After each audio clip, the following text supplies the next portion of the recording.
Welcome to the first episode of the Throttle and Roast Podcast. On this episode, I'll be talking about the similarities between coffee lovers and motorcyclists. There's a lot more in common than one might think at first glance. Now, who do I mean when I say motorcyclists and coffee lovers? Well, motorcyclists are people who typically own and ride at least one motorcycle. They often self-identify as a motorcyclist. And coffee lovers are people who love artisanal coffee, either that they brew themselves or by going to their favorite coffee shop. So let's talk about some of the aspects that I think are really common amongst both motorcyclists and coffee lovers. First off is passion. And a motorcyclist can speak at length about their bike or bikes in general and why they're so special. They really get into the nuts and bolts of it, and really literally that. The essence of the mechanics of it is something that is really very interesting to motorcyclists. We can speak about, why we've got a particular carb, or why we've got a particular exhaust, or why this particular engine config is so wonderful. And that passion can be very expanding out into others that are surrounding amongst them. And it's something that is really, really special about motorcyclists.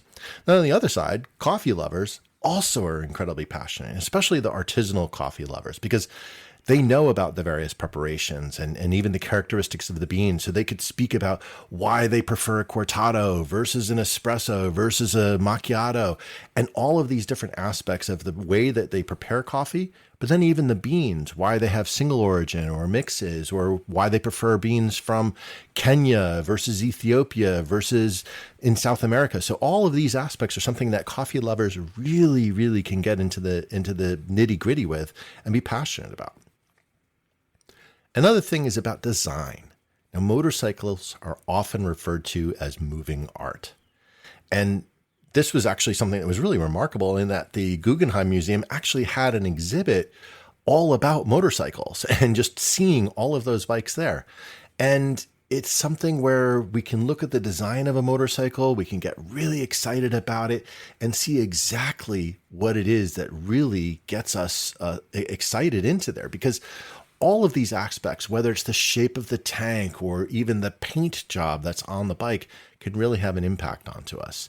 And you'll see a lot of different groups of motorcyclists will be passionate about one particular segment of it, be it like cruisers or cafe racers, etc.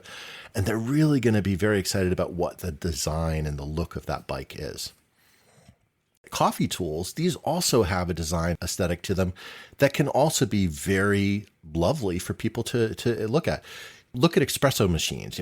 While the standard fare are intriguing on their own with all of the various knobs and parts that allow a barista to make multiple coffees at once, but even the smaller home coffee tools have their own iconic nature. Look at the classic MokaPot. It's a staple in many Italian households, and it's expanding into other parts of the world. Of course, I have one. I love using my MokaPot. The 9 Barista espresso machine, while having some similar visual characteristics to the MokaPot and also heating directly in your stove, is a proper espresso machine, meaning that it'll actually go up to 9 bars of pressure, whereas the MokaPot is usually around like 2 or 3 bars. And these are things that can really have a beautiful design to them. Think about some of the other coffee making materials that we have, whether it's something like a pour over design. You might have, one of the particular vessels that we're using to put a filter into and drop into your beans into that filter and then pour your water through. There's something about it that we just really, really love and get very passionate about. And then if you think of customization, this is another aspect where it really becomes a shared similarity amongst motorcyclists and coffee lovers. Particularly in motorcycles, of course, everyone knows about the custom scene that exists there. Who hasn't seen a motorcycle that's been customized by their owner to look different from other bikes, maybe of the exact same model? And while there are some extreme customizations where people have actually changed out the frame and completely built it from scratch, think of things like the Orange County choppers from many years ago. A lot of them are just some farkles that people have added on, be it, they changed out, adding on different grips or changed the seat or something like that. But it's something that really made it their own. It's their bike, not just a bike.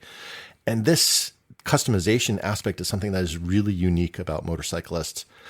Probably the closest parallel to that in other sort of automotive aspects would be real car junkies. where they may actually customize the car. But I think motorcyclists still do, because there is an aspect of adapting the bike to you that you don't have in a lot of other things. Cars, you typically be like, oh, the car is just the car, and I might adapt it and maybe like customize the appearance of it. But in motorcycles, we're often adapting the bike to us. So we might change the handlebars for more comfort, or for a particular look of what it looks like with us sitting onto the bike. And that's something that's really, really different within the motorcycle community, as opposed to a lot of other aspects. And now think about coffee lovers. We love to customize what we're doing. We might have, countless options for how we may make a drink. Maybe we decide we're going to make something that's going to be a typical drip coffee style, or we're going to make something that's more of an espresso style, where it's a pressure based. And there's even some mixes in between these, such as think about things like the AeroPress, where it's both a little bit of pressure, but also a bit of a pour over, or a blend into there. And this is something that, when you think of the other aspects that we can use to customize our drink, whether it's the origin of the beans, the particular roast that was used, the grind size that we choose to do, the ratio of water to coffee, the process that we use for brewing it, all contribute to that final flavor.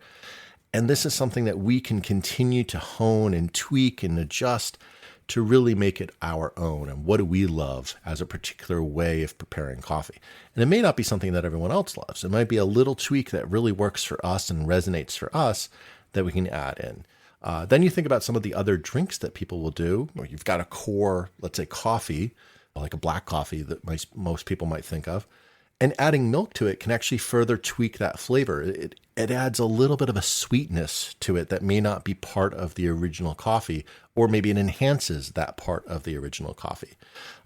So think of, any of the espresso drinks that we might have, where milk is added in some ratio or in some particular preparation that adds into that. And baristas will often sort of add to that flourish of how they actually bring those things together. And even think about some of the designs that a barista will do in terms of the espresso art as they finish off a drink with both the milk and the coffee in there. And this is the thing that really kind of makes it unique and customized for how you want that drink. And as a result, like coffee lovers, we just really, really enjoy that. So I think there's some really great parallels between motorcyclists and coffee lovers in regards to both passion, design, and customization. Another aspect I think where we're similar in many ways is this almost like Pavlovian response to sounds. And if you're a motorcyclist and you hear a motorcycle engine start, it's really rare that you're not going to turn your head and look over and be like, which bike is that? What kind of a bike is that? And we often, realize the sound of the bike by the way the engine sound is. And it's something that we really know intrinsically in some way. So you could hear a V-twin, you could hear a parallel twin, a boxer twin, you can hear an inline four. Each of these different engine configs is going to have a sound to it that's really going to be distinctive to us.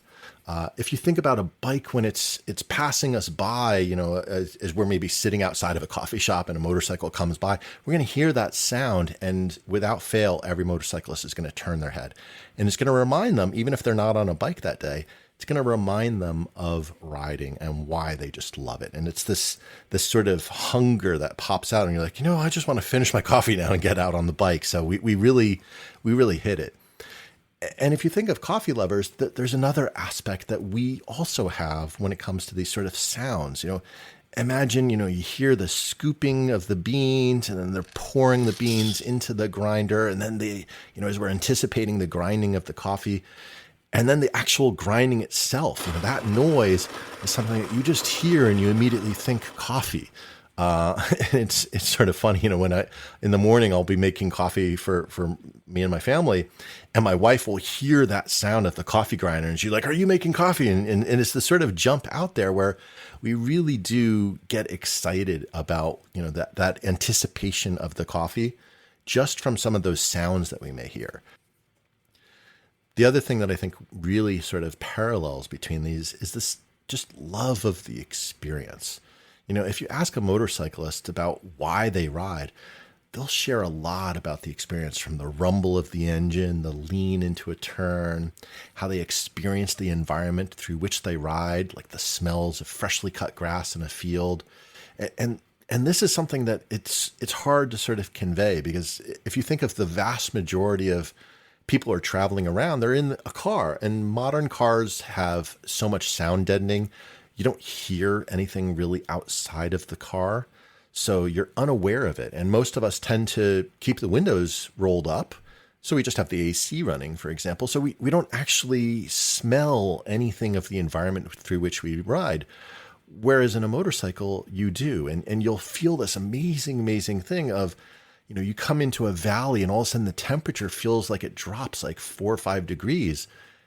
And you're not going to notice that in a car, but you will in a motorcycle, and it's all part of it. Or you come along a river and all of a sudden the breeze from that river just lowers the temperature a little bit. And these experiences just make for it to be a more fully encompassing aspect that you have on a motorcycle. And of course, as a coffee lover, the process of making our coffee has its own rewards, from, that first grind and the sound that we heard, to the pour, and then eventually to the sip. And if you ask a coffee drinker about why they love it, and they'll often discuss the experience. That's the experience of making coffee and drinking coffee in its totality is something that becomes part of why we love it. So it's not just that we enjoy drinking it, and many of us do enjoy drinking coffee, of course, but it's that entire experience of the preparation, the anticipation, the sip, the completion. This is all adding into it. That aroma of the color of the coffee, before we've taken that first sip, just really, really invigorates us. We look at the color of it, and especially with a cortado, where it's often served in a clear glass. You look at that color and just this anticipation, that sort of caramel, cinnamony color, just adds into our love of what we do. And if we think of another aspect where motorcyclists and coffee lovers come together, is often about destination. So coffee lovers often have their favorite independent coffee shop that they love to visit. And they may, sit there for hours on end, maybe have a laptop or an iPad out, and they're just working in there and just enjoying the environment of that coffee shop. And, they probably get to know a lot of the baristas and the locals that come in, and it becomes this community aspect of where we go. And, motorcyclists will also often have places that they like to ride their bikes to with some frequency. And a lot of it has to do with the roads that they're going along. They may find that those roads are just, amazing roads and they love them. But also when we get to where we're going, we just enjoy that experience. And whether it's a beautiful vista that we get to on the top of a mountain, and you've got this amazing view of the valley below you, or it's a destination like a coffee shop or a restaurant or something that you want to get to enjoy, this is something that we also do. And in many ways, for a motorcyclist, where there's a little bit of a distinction here, is motorcyclists, it's often not as only about the destination, but the journey is what really brings us together into here. And so if we think of all of these things, we've talked about passion, we've talked about this sort of response to sounds, this love of experience, that destination. These are all different things where motorcyclists and coffee lovers have come together in terms of having a lot of similarities. And this is really the essence about the Throttle and Roast podcast, because we look at these two almost distinct groups of individuals, and we find that there's a lot more overlap than one might think at first glance. An interesting thing that you'll say about some of the destinations is, there's some types of adventure bikes, for example, that it's almost a little bit of an in joke that you'll often see them parked outside of a Starbucks. And there is this aspect of, we want to refill a bit on coffee to kind of get that extra energy level up to kind of get it for the next part of our ride. So there is this overlap that's really remarkable. And if you think about another sub-segment of motorcyclists was cafe racers. And, while this wasn't only originally focused on coffee-based cafes, I mean, I think a lot of the current understanding of it is really about, riding from one coffee shop to another. And that's where racers are really about ideal of go as quick as you can, grab another sip of coffee, get that energy back up, and then keep going. And this mix has also come together in terms of some manifestations of actual coffee shops themselves that are motorcycle themed. For example, we looked at going to one within the Tank of Coffee website called Moto Coffee Machine up in Hudson, New York. And this is a coffee shop that also sells motorcycle gear, and very, very much that theme is running throughout it. They've got a couple of bikes strewn throughout the entire shop. There's helmets against the wall. It's really expressing that. And what you'll find is a ton of motorcyclists will go there. They'll visit. You see all these motorcycles parked out front. But of course, not only motorcyclists. People will go there because they love coffee. But it is that sort of bringing together of these disparate worlds and finding that the blends are much more common. Now, another one, when I used to live in New York City, I actually lived in Brooklyn, not far from it, was Jane Motorcycles. And this is also a similar theme. It's a motorcycle gear shop that also has a little bit of a coffee shop within it. And these are just these wonderful, wonderful combinations, these sort of blending of motorcycle and coffee that just makes the experience even better. And if you're someone who loves motorcycles and you also love coffee, bringing these two together is just hyping it up even further. And this is why everyone loves it so much. Now, even if you don't go to a coffee shop that is also motorcycle themed, there's a number of places where you can even get just beans that are oriented around the sort of the motorcycle culture. So a couple good examples of those would be things like Cafe Moto. Another one would be out here in the East Coast of the United States on Long Island is one called North Fork Moto. And of course, there's motorcycle themed cafes are all around the world. So you might find one that's right near you. I hope that I've been able to express a little bit of why motorcycles and coffee have just this wonderful, wonderful overlap, and why there's some parallels between those two groups. It's something that I feel very excited about. When I talk with a fellow motorcyclist, they're also very passionate about coffee, and it's something that is a really remarkable thing. And so I hope that you've enjoyed listening to this episode, and thank you so much for listening. And if you like this first episode of the Throttle Roast Podcast, please leave a review in your favorite podcast app and subscribe so you can get the new episodes as soon as they're available. And if you think that there's something I didn't cover about motorcyclists or coffee lovers, please text the show through the link in the show notes. Thanks again.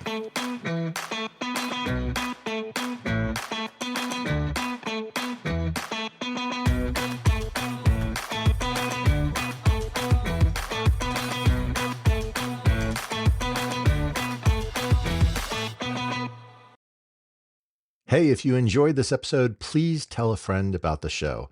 You can often share an episode directly from your podcast app, or you can direct them to throttleandroast.com. Word of mouth is the best way for us to grow and find new listeners, so I really appreciate your help.